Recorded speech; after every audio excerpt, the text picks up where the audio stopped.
Vous avez pas l'impression que le 13 novembre, c'est un peu le bilan annuel chaque année de savoir où est-ce qu'on en est en termes d'union des Français, est-ce qu'on est solidaire, est-ce qu'on est unis ou pas, et bilan de où est-ce qu'on en est en termes de djihadisme. Bon bah alors en termes de djihadisme, c'est la merde, je vous explique. On a déjoué 80 attentats ces 10 dernières années, 80 attentats. On a les meufs qui s'y mettent, les copines de Salah Abdeslam qui ont envie de se faire exploser aussi à Paris, c'est sympa maintenant. C'est pour ça que essentialiser c'est pas top, parce que justement, les meufs on n'est pas censé être mieux que les mecs, on est à pied d'égalité, d'accord? Donc il y a des connasses et des connards partout.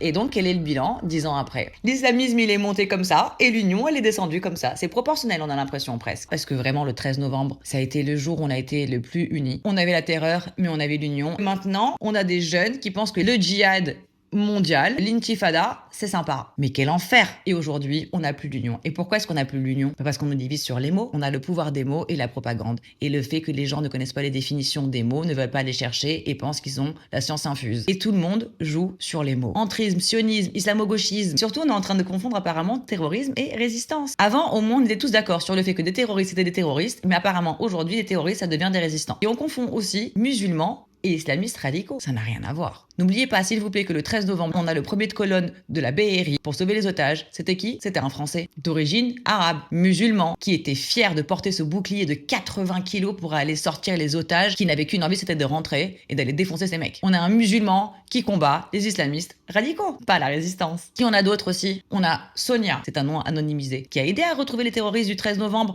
avant qu'ils aillent défoncer la défense. C'est encore une Française d'origine arabe et musulmane, qui a dû changer d'identité et qui se retrouve, elle et sa famille aujourd'hui, à devoir vivre une vie parallèle. Je les cite parce que c'est important de se remémorer ces gens qui nous aident à combattre le terrorisme, pas la résistance. S'il vous plaît, arrêtez de faire cet amalgame-là parce que c'est le premier amalgame qui est fait et qui fait qu'on nous divise. Et en même temps, on a les réseaux sociaux qui viennent bien tout exacerber et bien nous montrer une réalité digitale qui n'est pas la réalité physique. Par contre, le vrai problème qu'on a, c'est que les politiques, il se passe que dalle. Vous vous souvenez du rapport des frères musulmans? On attend toujours les solutions, on attend toujours. On a un laxisme des politiques parce qu'ils ont peur de se mouiller, parce qu'ils ont peur de... On sait même pas quoi en fait. Et donc voilà, je veux juste prendre un moment parce que cette semaine elle est difficile, le bilan il est difficile et je voulais rendre hommage aussi à tout le monde, aux otages, aux soignants, aux victimes, aux familles des victimes, aux services de sécurité, de la police à la BRI, à la DGSE, à tous ceux qui nous ont défendus, tous ceux qui nous défendent et tous ceux qui nous protègent. Merci.